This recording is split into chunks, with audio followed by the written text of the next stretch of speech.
Halo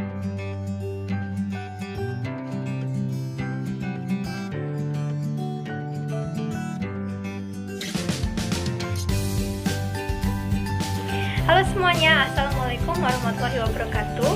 Kami dari kelompok 5 akan menjelaskan materi tentang membentuk penalaran berpikir deduktif dan induktif. Selamat menonton. Halo semua, saya Putu Debi Yolanda, NPM 181304101 akan menjelaskan materi tentang penalaran deduktif dan induktif. Penalaran merupakan sebuah ilmu pengetahuan yang diperoleh melalui cara bernalar. Kemudian dalam Littner dalam Rosita tahun 2010 mengemukakan bahwa penalaran adalah pemikiran yang diadopsi untuk menghasilkan pernyataan dan mencapai kesimpulan pada pemecahan masalah yang tidak selalu didasarkan pada logika formal sehingga tidak terbatas pada bukti. Kemudian dari definisi tersebut dapat diarahkan definisi tentang penalaran. Ternyata mengarah pada suatu pengertian, yaitu penalaran sebagai suatu aktivitas atau proses penarikan kesimpulan yang ditandai dengan adanya sebuah langkah-langkah proses berpikir. Nah, secara garis besar, penalaran matematis atau mathematical reasoning diklasifikasikan dalam dua jenis, yaitu penalaran deduktif dan penalaran induktif. Nah, apa sih penalaran deduktif itu? Penalaran deduktif adalah penarikan kesimpulan berdasarkan aturan yang disepakati. Kemudian ada beberapa kegiatan yang tergolong pada penalaran deduktif. Di antaranya yang pertama, melaksanakan perhitungan berdasarkan aturan atau rumus tertentu.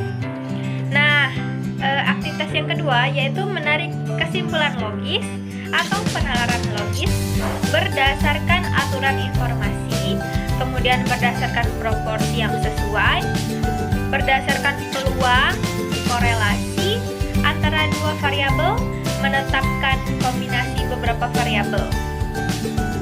Nah, yang ketiga, menyusun sebuah pembuktian langsung, pembuktian tak langsung, dan juga pembuktian dengan induksi matematika. Nah, yang keempat itu menyusun analisis dan sintesis beberapa kasus. Yang kelima, kemampuan pada bukti A secara konseptual pada umumnya tergolong berpikir matematis prosedural dan melaksanakan perhitungan secara rutin. Nah, namun demikian perhitungan tertentu melibatkan bilangan yang sukar. Sebagai contohnya, perhitungan integral. Bagian pada dasarnya merupakan proses yang prosedural. Kemudian yang kedua, secara umum penalaran induktif didefinisikan sebagai penarikan kesimpulan berdasarkan terhadap data terbatas. Karena berdasarkan keterbatasan banyaknya pengamatan tersebut, maka nilai kebenaran simpulan dalam sebuah penalaran induktif tidak mutlak, tetapi bersifat probabilistik atau tidak tetap, ditinjau dari karakteristik proses penarikan kesimpulannya.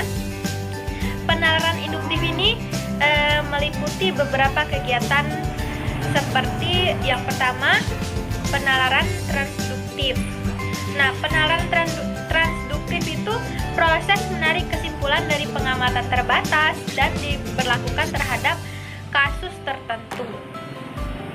Nah, yang kedua, penalaran analogi, yaitu proses menarik kesimpulan berdasarkan keserupaan proses atau data. Nah, yang ketiga, penalaran generalisasi, yaitu proses menarik kesimpulan secara umum berdasarkan data terbatas. Kemudian selanjutnya memperkirakan jawaban solusi atau kecenderungan seperti interpolasi dan ekstrapolasi. Dan yang keempat, memberi penjelasan terhadap model, fakta, sifat, hubungan, atau pola yang ada. Kemudian yang kelima, menggunakan pola hubungan untuk menganalisis situasi dan menyusun konjektur. Kemudian materi selanjutnya yaitu tentang logika proposisi dan kategoris. Logika itu apa sih? Jadi logika itu adalah ilmu pengetahuan tentang karya-karya akal budi atau ratio untuk membimbing menuju ke arah yang lebih benar. Itu menurut Sommer pada tahun 1992. Nah, berdasarkan kuantitas, ternyata ada dua macam, yaitu universal dan khusus. Kemudian berdasarkan kualitas, proposisi ini dibagi menjadi dua jenis, yaitu proposisi afirmatif dan proposisi negatif. Oke teman-teman, selanjutnya silogisme atau penalaran kategoris. Nah, penalaran kategoris ini adalah silogisme yang premis-premis dan kesimpulannya itu berupa keputusan yang kategoris. Silogisme ini ternyata dapat dibedakan menjadi silogisme kategoris tunggal karena dia terdiri atas dua premis. Dan yang kedua, silogisme kategoris tersusun karena terdiri atas lebih dari dua premis. Oke, itu tadi yang dapat saya sampaikan terkait dengan penalaran. Materi selanjutnya akan disampaikan oleh kawan saya. Silakan. Saya Bella Ramadita, NPM 17, akan melanjutkan penyampaian materi. Saya akan menyampaikan materi mengenai penalaran generalisasi, penalaran kasuistik, penalaran analogis, dan penalaran term. Yang pertama yang akan saya jelaskan yaitu penalaran generalisasi. Penalaran generalisasi adalah bentuk dari metode berpikir induktif atau suatu proses penalaran yang bertolak dari sejumlah fenomena individual atau khusus menuju kesimpulan umum yang mengikat seluruh fenomena sejenis dengan fenomena individual yang diselidiki. Yang kedua yaitu penalaran kasuistik. Penalaran kasuistik merupakan studi tentang kasus hati nurani, di mana saat penyampaian keputusan, kecenderungan individu lebih diutamakan daripada hukum moral. Penalaran kasuistik merupakan proses penalaran yang berusaha untuk menyelesaikan masalah-masalah moral dengan memperluas aturan teoritis dari kasus tertentu. Penalaran kasuistik merupakan penalaran yang membahas tentang kasus-kasus hati nurani dan metode penyelesaian konfliknya dengan menerapkan prinsip-prinsip umum etika, agama, dan teologi moral pada kasus-kasus tertentu dan konkret dari perilaku manusia. Yang ketiga ada penalaran analogis. Menurut Helman dan Kai Uwe Kahnberger pada tahun 2006, penalaran analogis adalah kemampuan penting dari kognisi manusia. Karena analogi dapat digunakan untuk menjelaskan banyak aspek kreativitas kognitif, produktivitas, dan adaptivitas. Penalaran analogi merupakan proses penyimpulan berdasarkan fakta atau kesamaan dari dua peristiwa yang berlainan berdasarkan kesamaannya. Kemudian dapat ditarik kesimpulan dari persamaan tersebut. Menurut Lynn the English pada tahun 2004, penalaran analogis dibedakan menjadi 3. Yang pertama yaitu penalaran dengan analogi klasik. Yang kedua, penalaran analogi masalah, dan penalaran analogi pedagogis. Yang keempat adalah term. Term adalah suatu kata atau suatu kumpulan kata yang merupakan ekspresi verbal dari suatu pengertian. Term adalah kata atau sejumlah kata yang dapat berdiri sendiri. Term merupakan bagian dari proposisi yang berfungsi sebagai subjek atau predikat, serta dapat berfungsi sebagai penghubung antara dua proposisi yang disebut premis dalam sebuah silogisme.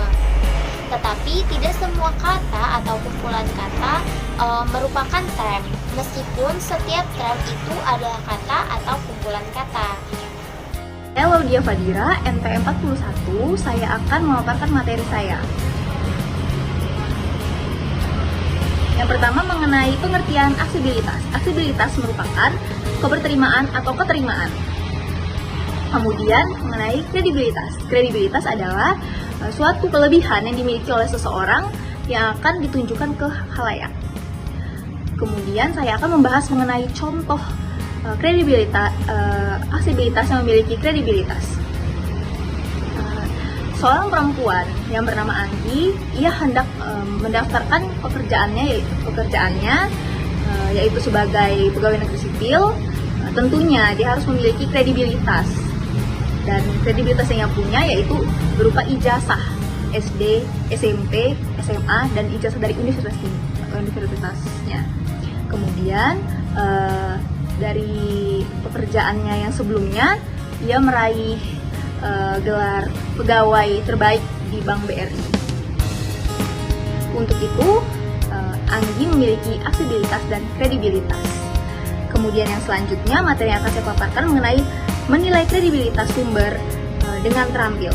Untuk memperkuat kredibilitas yang dimiliki oleh Anggi, kita harus memvalidasi apakah benar kredibilitasnya itu melalui sumber yang dimiliki Anggi, yaitu ada ijazah SD, SMP, SMA, dan dari ijazah dari universitasnya, dan beserta sertifikat. Jadi sekian materi yang dapat saya sampaikan. Lebih dan kurangnya saya mohon maaf. Kepada Tuhan saya mohon ampun. Wassalamualaikum warahmatullahi wabarakatuh.